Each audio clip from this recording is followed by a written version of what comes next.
gonna stand up, take my people with me. Together we are going to a brand new home.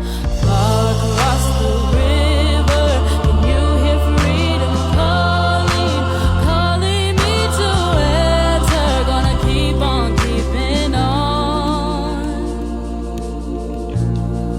Então, para encerrar a regência, eu falei para vocês que no governo do Araújo Lima a gente tinha duas questões sociais e uma questão política, né? Já resolvemos as questões sociais, agora falta a questão política. A questão política é um processo que recebe o nome de golpe da maioridade. Então, a gente começou analisando matematicamente a coisa, né? A regência deveria durar 13 anos, então, portanto, ela deveria acabar com a maioridade de Dom Pedro II em 1843. Só que isso não aconteceu. Então, o que vai influenciar essa antecipação do fim da regência? 1840 é um ano onde essa discussão de centralismo contra federalismo ela vai chegar num ponto que estava insustentável. Então, tudo que o ato adicional de 34 fez para abrir a política centralista para um modelo federalista tinha que ser revisto, porque não deu certo, gerou muita revolta, né? Muita revolta que eu digo literalmente, né? A gente acabou de falar de umas 5 aí, pelo menos, né? Então, em 1840, nós temos uma lei chamada Lei de Interpretação do Ato Adicional, que vai promover um retorno à política centralizadora. E isso vai diminuindo a autonomia provincial que aquelas províncias conquistaram ao longo de pouco tempo, né? Isso, a gente tem que entender agora uma pequena dinâmica partidária, mas tem um esqueminha aqui para eu te passar. Tomara que dê para enxergar. Me digam vocês aí, dá para entender alguma coisa do que está na telinha aí? Sim. Tem hora que está frio, tem hora que está quente. Então vamos lá, ó. Isso aí, esse esquema ele mostra a evolução partidária no Brasil do período do Primeiro Império até o final do Segundo Império. Tá? Então não é necessário que você decore nada disso. Eu quero chegar em um ponto com vocês. Então, durante a independência do Primeiro Império, haviam dois partidos, que era o Partido Português e o Partido Brasileiro. Depois, no começo da regência, o Partido Português vira os restauradores, também chamado de caramurus. O Partido Brasileiro se subdivide em duas partes, uma parte chamada de chimangos, outra parte de farroupilhas, daí vem a Revolução Farroupilha, vem desse nome desse partido, né? Isso vai se reorganizando até que em 1840 nós temos dois partidos, o Partido Liberal e o Partido Conservador. Então eu quero chegar só nessa linha aqui, né? Partido Liberal e Conservador. E o que está antes é para você entender de onde que eles vieram. Depois eu passo para vocês esse esqueminha, não tem nenhum problema. E não tem que decorar nada do que está ali, só para você entender. O que acontece? Essa medida de centralização, de retorno ao centralismo, ela é uma medida do Partido Conservador. Então, o partido que vai ficar sem acesso a esse protagonismo do poder é o liberal. Portanto, o Partido Liberal ele vai organizar um movimento chamado Movimento pela Antecipação da Maioridade de Dom Pedro II. Então, eles vão criar revista, vão criar clube da maioridade. E assim, o povo, antes da televisão e da internet, tinha muito o que fazer, então tinha uns esquemas meio toscos, né? Clube da maioridade. Você vai lá para ficar reunindo e falando que Dom Pedro II tinha que ser maior. É mesmo, né? Enfim. Mas o fato é, ficava lá o pessoal apoiando a antecipação da maioridade legal de Dom Pedro II. Então veio dos liberais essa ideia de voltar ao centro do protagonismo político a partir de um evento que seria antecipar a maioridade legal de Dom Pedro II. Por que é chamado de golpe da maioridade? Porque não é que teve exército na rua, não é que teve canhão apontado para a cara de ninguém, não foi isso. A ideia de golpe da maioridade é que o Dom Pedro II ele gostou muito da ideia. Né? Imagina, um moleque de 15 anos vai ser imperador do Brasil, você com 15 anos era o quê? Melhor não falar. Mas tem quantos anos? Pô, então, o que você é com 15 anos aí, né? Enfim, de qualquer... Essa parte você corta do vídeo, tá? De qualquer sorte, o cara não achava ruim, não, dele ser imperador do Brasil com 15 anos. Né? Então, gostou bastante da ideia. E se chama golpe porque foi contra a lei. Né? A lei previa que ele tinha que ser maior de idade, 18 anos. Mas não aconteceu. né? Então, o movimento, o golpe da maioridade, pedia pela antecipação da maioridade legal de Dom Pedro II, ou seja, que ele fosse, mesmo com 15 anos de idade, declarado oficialmente maior de idade, certo? Não quer dizer que abaixou a maioridade no Brasil, nem nada do tipo. Foi um caso específico para ele, aconteceu só naquele momento, passou, acabou. Tá? Então, em 23 de julho de 1840, Dom Pedro II, com 15 anos, foi coroado imperador. Meu filho, se você com 15 anos fosse coroado imperador do Brasil, o que você ia fazer? Então, nem fica pensando muito, porque não deve fazer bem para os sentimentos, cara. Nossa, se eu com 15 anos fosse imperador de São José, nem do Brasil, de São José, nossa senhora. Primeira coisa, declarar guerra a Jacareí e acabar com o Jacareí. Isso já teria feito faz tempo, né? Mas, enfim. Bom, a questão da política partidária dentro do Segundo Império ela é importante quando a gente pensa na sua política interna. Então vamos falar um pouquinho sobre isso. Os partidos eles guardam algumas semelhanças e guardam algumas diferenças, mas no fim das contas, quando a gente pensa tanto no Partido Conservador quanto no Partido Liberal na época do Segundo Império, eu quero que você pense que é tudo a mesma coisa, que no final eles querem a mesma coisa. Então, em teoria, os partidos são diferentes, partidos políticos, porque eles têm pautas diferentes, eles têm ideologias diferentes, ou eles são compostos por pessoas que vêm de camadas sociais diferentes. Então, isso dá uma variabilidade temática e também programática para o partido.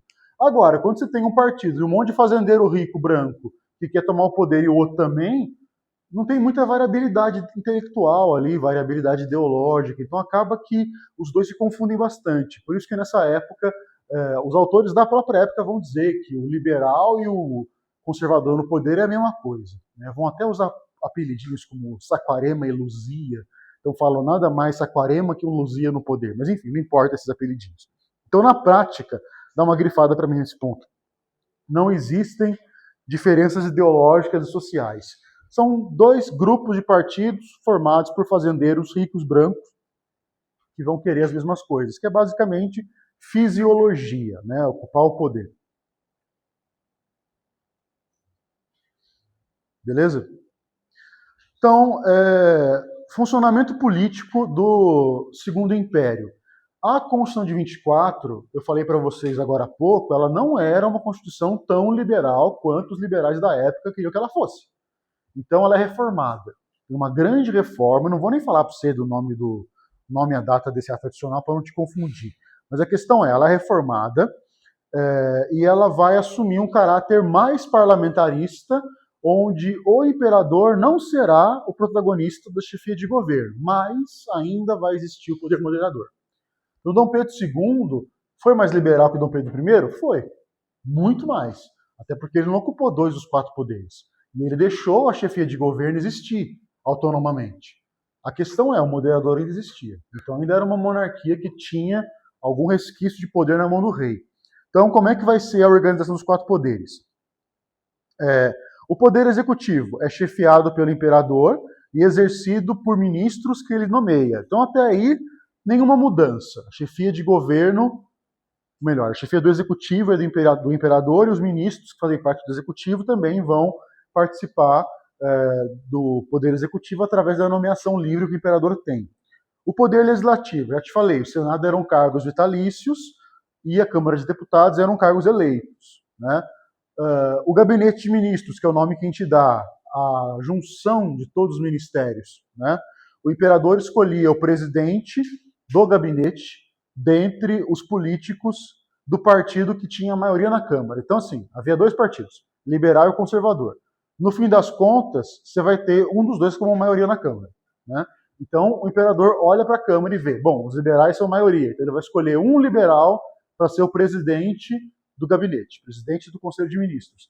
E esse cara, esse sujeito, vai escolher todos os ministros. Então, a tendência é que se o presidente do Conselho de Ministros for um liberal, o ministério seja do Partido Liberal.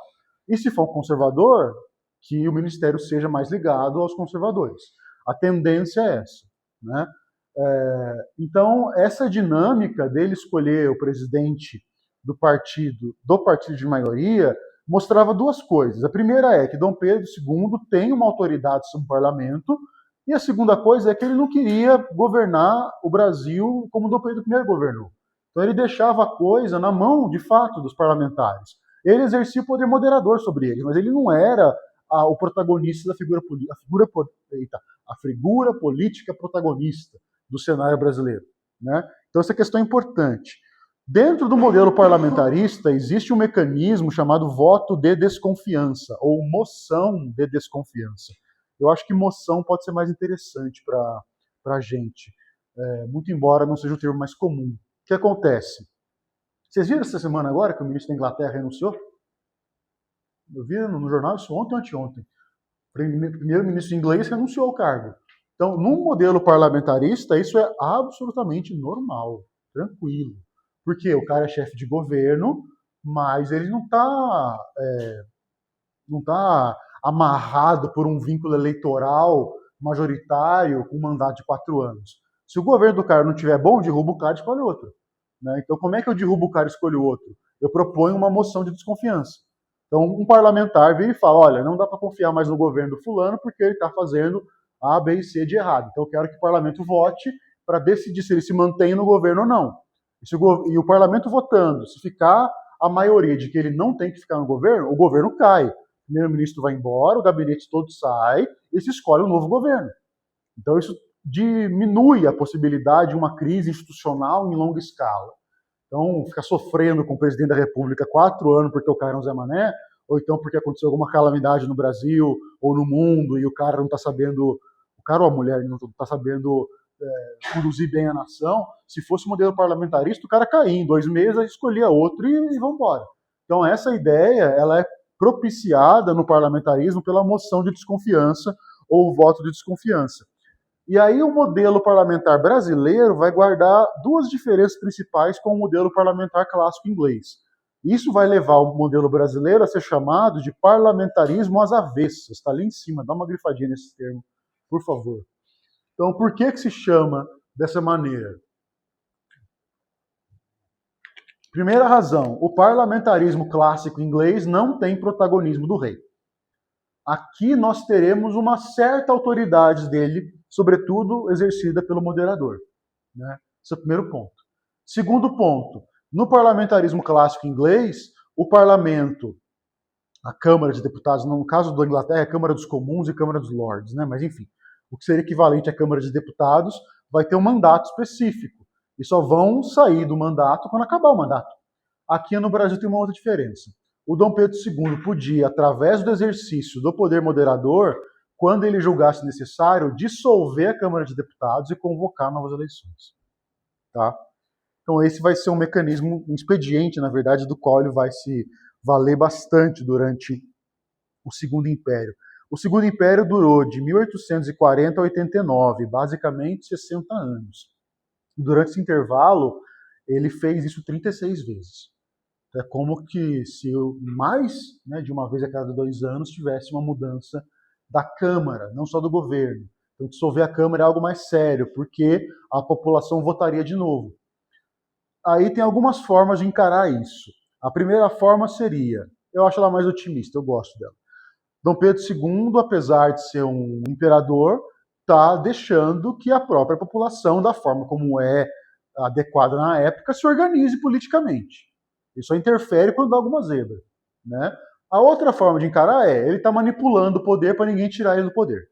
Essa segunda forma é a forma que os republicanos enxergaram logo após a proclamação da República. Então, Dom Pedro II estaria se mantendo, tem até imagem sobre isso, estaria se mantendo como alguém manipulador. Epa, não, queria entender economia. Tá? Isso aqui é esquemas antes de existir o Canva e o ChatGPT. Tinha que fazer na mão, ficava horrível. Né? Depois melhorou. Mas, enfim, preciso refazer esse negócio. Então, tem uma imagem muito famosa que é Dom Pedro como se fosse aquele sujeito que brinca com marionetes, sabe? Chama titereiro esse sujeito, é a profissão, né? O títere é a marionete, titereiro é o cara que brinca com marionetes. Então, ele com uma marionete do Partido Liberal, com outra do Partido Conservador. Isso de jornais da época. Então, como se ele fosse um grande manipulador que, na verdade, está fazendo eles brigarem entre si para ninguém perceber que o problema, na realidade, é o império existir. É ele ser imperador. Eu acho uma visão enviesada pelo republicanismo da época.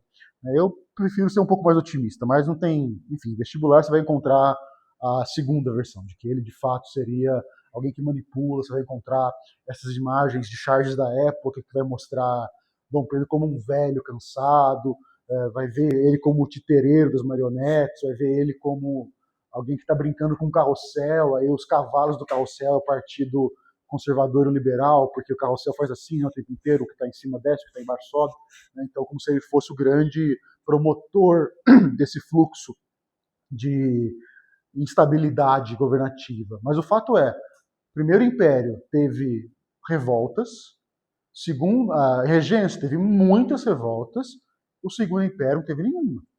A única revolta no Segundo Império é quando acaba o Segundo Império, né? Proclamação da República. Então, sendo a sua interpretação a primeira ou a segunda que eu te ofereci, o fato é, teve uma estabilidade política, pelo bem ou pelo mal, não importa. Né? Oi.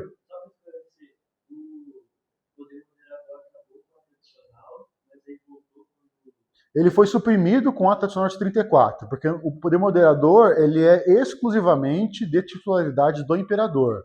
Não havendo imperador, quem vai ocupar esse poder? Então suprimiram por um momento.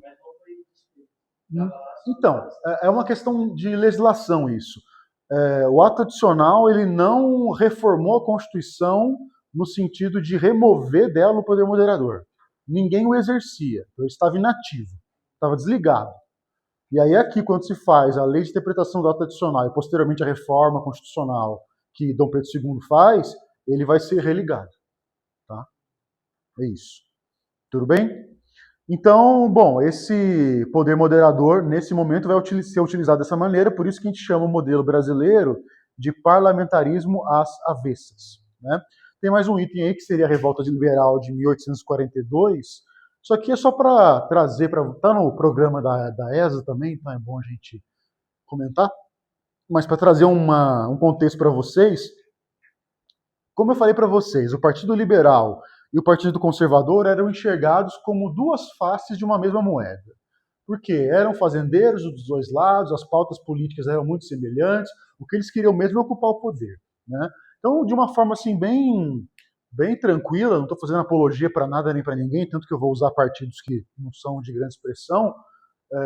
Você conseguiria me dizer, por exemplo, se o Congresso Nacional do Brasil hoje fosse votar uma lei para a redução da maioridade penal, você consegue me dizer como que o Democratas ia votar e como que, sei lá, o Partido da União Nacional, União Brasil, ia votar? Não. Se eu te perguntar como é que o PSOL vai votar, talvez você fale, putz, o PSOL mais à esquerda, então vai querer, né? E o PL do Bolsonaro lá, ou então o Partido Novo lá, como é que chama? O Partido Novo, ou aquele da Missão que criaram agora, talvez você fale, não, esses partidos aí mais organizados têm uma ideologia bem clara. Agora, tem um bando de partido, cara, o PMDB, o MDB, você não sabe, vão votar com quem? O que eles acreditam? Qual que é a pauta de Brasil deles? Qual que é o modelo? Não tem. Né? E grande parte dos partidos é isso aí. Né? Que você vai fazer, que de fato tem um projeto de Brasil, você deve ter 3 ou 4. De tanto para um lado quanto para o outro. Né? Das esquerdas, das direitas. Então, a ideia dos liberais e conservadores nessa época é isso, é pensar que é farinha do mesmo saco.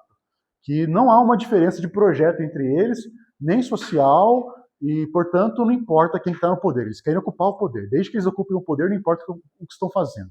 Né? Como o MDB apoiou o Fernando Henrique, apoiou a Dilma, apoiou o Lula, apoiou o Temer, apoiou o Bolsonaro, agora apoia o Lula de novo. Então, assim, é uma coisa meio esquizofrênica. Como é que você consegue apoiar coisas tão diferentes? Né? Então, enfim, essa é uma questão que na política chama de fisiologismo. O que importa é ocupar o poder. Não importa a pauta, não importa o projeto. Né? Então, um partido fisiológico. Então, o Partido Liberal e o Conservador, nessa época, eram puramente fisiológicos. E essa revolta aqui é para ilustrar para vocês um ponto, que é a nomeação de um governador, de um presidente de província, do Partido Conservador, que os liberais foram contra. Então, em São Paulo aconteceu essa nomeação e até o ex-regente, o Diogo Feijó, apoiou essa revolta liberal, que aconteceu em Sorocaba, Taubaté, Pindamonhangaba e Lorena. Então, bem aqui na nossa região. Né? Sorocaba está mais longe, perto de São Paulo, mas Vocês sabem, né, que Taubaté era o grande centro aqui, quando começou a surgir o Vale do Paraíba, da parte que a gente mora. Taubaté era o grande centro, a partir de Taubaté veio Jacareí, né, a partir de Jacareí veio São José, aí São José conseguiu sobrepujar a importância de Jacareí e se tornou um grande município, a capital do Vale, zona metropolitana atrás dos Campos, enquanto que em Jacareí você vê a zona marginalizada, né, pessoas que são muito tristes. Você não, xerife, você é feliz, mas você está aqui, você não está lá, entendeu? E eu vou para sempre falar isso de Jacareí, tá? Jacareí é Guarulhos de São Paulo, de São José, né? É Guarulhos de São José, assim como Caçapava é Osasco de São José, né? Enfim, e eu moro perto de Osasco, lá em São Paulo, então assim, é triste, cara. Trabalhei em Guarulhos muitos anos também, então assim, eu sei o que eu tô falando. Não trabalhei em Jacareí, graças a Deus, né? Só trabalhei lá como advogado para tirar nego da cadeia, isso eu fiz muito, né? Mas enfim, não vai ser o seu caso, você vai colocar vagabundo na cadeia, não vai querer tirar, né? Você coloca e eu tiro, a gente combina assim. Bom, então, em Minas Gerais acontece a mesma situação, mas de uma outra forma, a partir da cidade de Barbacena, com apoio de um deputado muito famoso, chamado Teófilo Otoni. Esse cara é nome de colégio, nome de rua, nome de cidade, nome dos cambau lá em Minas, né? E o resultado é que eles foram derrotados de novo por um sujeito aqui já com a patente correta na época, o Barão de Caxias, né, que vai ser o futuro Duque de Caxias, certo? Então, em matéria de política do Segundo Império, você tem que lembrar do parlamentarismo às avessas, tá? Vamos começar a falar de café. Eu não sei se eu vou conseguir acabar o café nesses nossos 22 minutos, mas vamos começar pelas coisas que é importante você saber para fazer bem sua prova e fazer bem o seu concurso. Economia do Segundo Reinado. Economia do Segundo Império. Café. Café no Segundo Império. Estado de São Paulo. Café em São Paulo. Duas regiões. Vale do Paraíba, Oeste Paulista. Isso é o básico. Você guardando isso daí, você constrói em cima. Então, de novo. Economia do Segundo Império. Café. Café no Segundo Império. São Paulo. Café em São Paulo. Duas regiões. Vale do Paraíba, Oeste Paulista. Vale do Paraíba primeiro, Oeste Paulista depois. Tá? Beleza? Ok. Sim, o café ele foi introduzido no Brasil no final do século XVIII, mas não era o maior produto da economia. Não era, assim, não era o ouro. O auge do ouro, como eu falei, ele tem 15 anos. O que acontece depois fica um vazio isso na historiografia de livro didático, mas o que acontece, até tem um amigo meu que fez doutorado sobre isso, muito boa a pesquisa dele, Mark Michele. O que acontece é que depois da crise do ouro, tanto São Paulo quanto Minas que eu falo não só o estado atual, mas toda a região mineradora, vão voltar ao modelo de fazenda mista, que é a fazenda que vai produzir tanto cana-de-açúcar, quanto pode ter um pouquinho de café, quanto procurar ouro, quanto gado, carne, couro. Então, mistura as atividades. Não vai ter mais aquela questão da monocultura, né? Vamos fazer uma metáfora com o ouro, né? O ouro não é uma cultura, mas era uma monocultura, metaforicamente, quando a gente pensa que é uma atividade exclusiva e que era focada no ouro, né? Então, não vai ter mais essa monocultura. A fazenda mista ela é policultora. Isso vai acontecer no Brasil aí uns quase 100 anos. Esse vazio que você tem na cabeça aí que não se fala em matéria de ensino médio e cursinho é esse período, tá? Então, o Vale do Paraíba vai ser... Tem duas partes dele, né? A parte carioca e a parte paulista. Começa na parte carioca, ele vem entrando para a parte paulista, que é a nossa região aqui, né? Então, o que importa mais em vestibular é a parte paulista, tá? Tem a proximidade com o Porto do Rio de Janeiro e com o Porto de Santos. São dois portos importantes, certo? E isso é importante para exportar, então escoar a produção e obter financiamento para poder plantar café. E aí você tem que pensar que não é só abrir buraco e tacar semente, é construir casa, é construir senzala, é construir uma estrutura para transportar de lá para cá, né? Então o modelo do café no Vale do Paraíba é um modelo de plantation. Então, como a gente estava aqui agora há pouco escrito, né? Definição de plantation, leme, latifúndio, exportação, monocultura, escravidão. Então, o Vale do Paraíba é isso, certo? Grandes propriedades monocultoras escravocratas, que é o modelo do plantation. Os fazendeiros eram membros da antiga elite que estavam lá nas fazendas mistas, como eu te falei agora. Então, era o pessoal que veio de fazendas de cana-de-açúcar, ou então das fazendas mistas mineiras com a produção de ouro e outras coisas no meio, né? Então eles não tinham, não era uma nova elite, era uma elite tradicional, daí o nome também, elite tradicional ou barões do café, né? Tem uma frase que eu sempre dou nesse momento da matéria, que eu vou falar devagar para você anotar, mas é importante que você memorize, ela resolve alguns problemas aqui, tá? Então, posso falar devagar? Você anota? Vamos lá. A elite tradicional tem umas 3, 4 linhas, tá? No tamanho que tem aí de espaço. A elite tradicional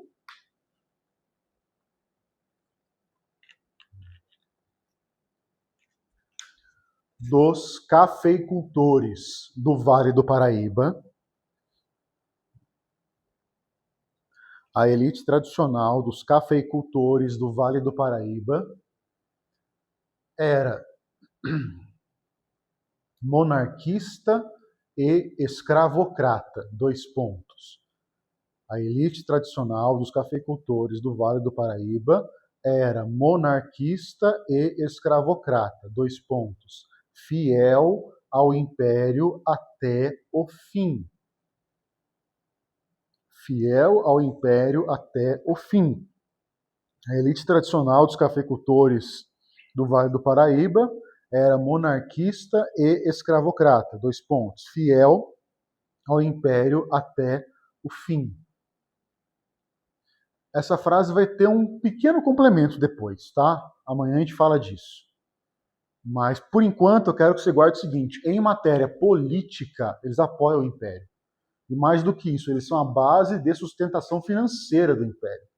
O império depende dessa elite tradicional, porque é a elite do café que vai reverter tributos para sustentar o governo e também politicamente vai apoiar. Eles são monarquistas e são escravocratas, fiéis ao império até o fim. Depois eu complemento a frase. Tudo bem?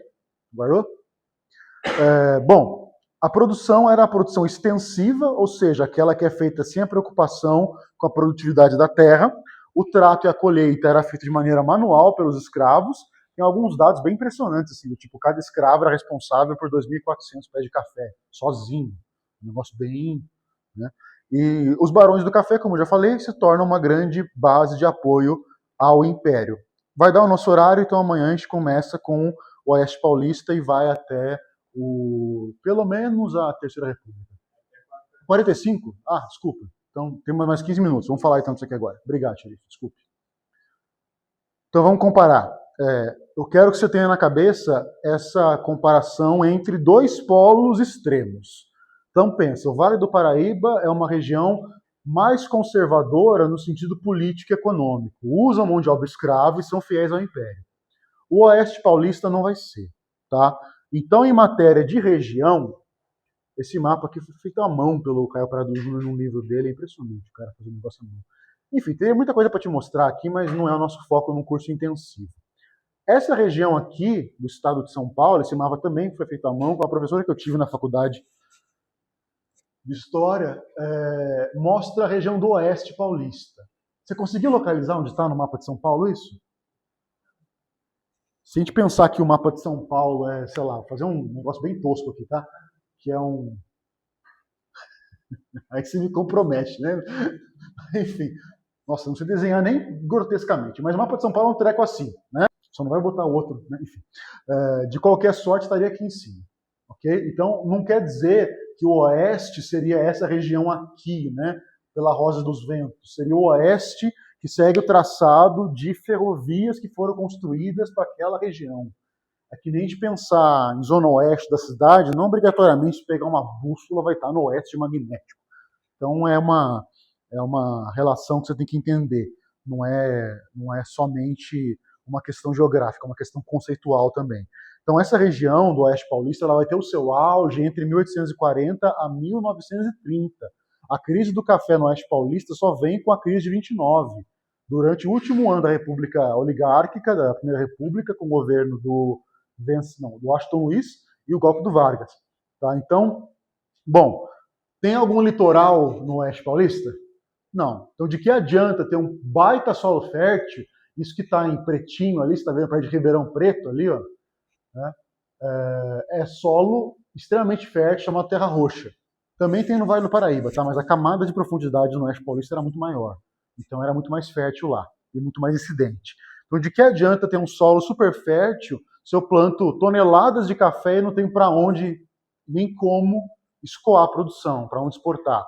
Então a solução que eles encontraram foi construir ferrovias, que vão ligar o estado de São Paulo inteiro, das zonas produtivas até as zonas exportadoras.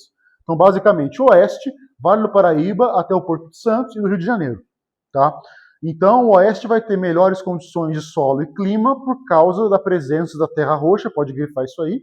Nunca vi cobrar em vestibular a questão de profundidade do solo e camadas de solo, mas enfim, o Vale do Paraíba também tem, mas a camada no oeste, além de ser mais incidente, é mais profunda.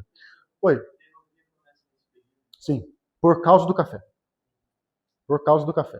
Tanto é que se a gente pegar o mapa, eu devo ter algum canto aqui, o mapa de traçado, aqui ó, isso aqui divide as regiões do estado de São Paulo em blocos, né? Região norte, central, Mogiana, Paulista, Araquarense, Noroeste, Alta Sorocabana.